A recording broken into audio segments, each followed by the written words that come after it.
Zdaj pa k vzroku vseh težav. Šolstvo. Tam se vse začne, vzgoja, tam se vse začne.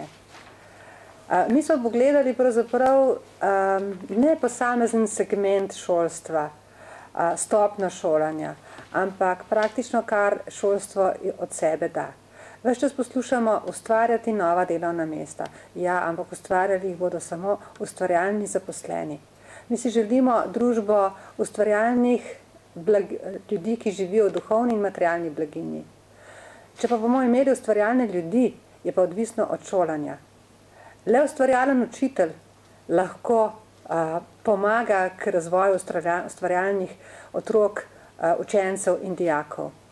Zato je potrebno prenoviti sistem srednjega šolanja, zlasti v delu matura, zlasti v delu redakcije učnih načrtov, kjer se učiteljem pusti več manevrskega prostora. Poglejte, na Finskem, kjer so izjemno uspešni tudi po mednarodnih raziskavah, so učni načrti skopi, vendar je več prepuščeno učiteljem in njihovi strokovnosti pa visoki.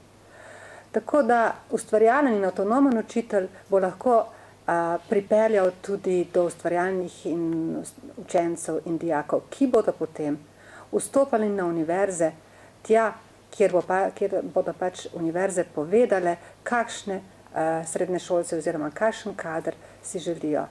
Zato je prenova ob obveznem srednjem šolstvu obvezna. Tudi bolj atraktivno poklicno šolstvo je tisto. Poglejte, danes mladi v poklicni šoli obvladajo en tuj jezik. Nažalost, jih morajo obvladati več v tistem segmentu, kjer ga seveda potrebujejo. Te priložnosti iz poklicnih šol morajo voditi do strokovnih šol in tudi do višješolskega univerzitetnega šolanja.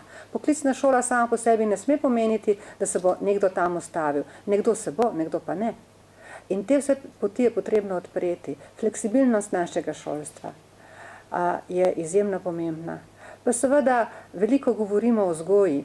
V preteklem mandatu vlade Janeza Janše smo uvedli vzgojni načrt osnovne šole. To ni nekaj, kar disciplinira učence, to je nekaj, kar naredi konsens med učitelji, učenci in starši za boljše odnose, za korektne odnose, za trajnostni razvoj, za trajnostni način življenja.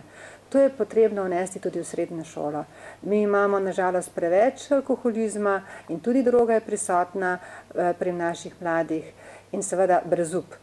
Brezup pa seveda ne vodi v neko družbo ustvarjalcev.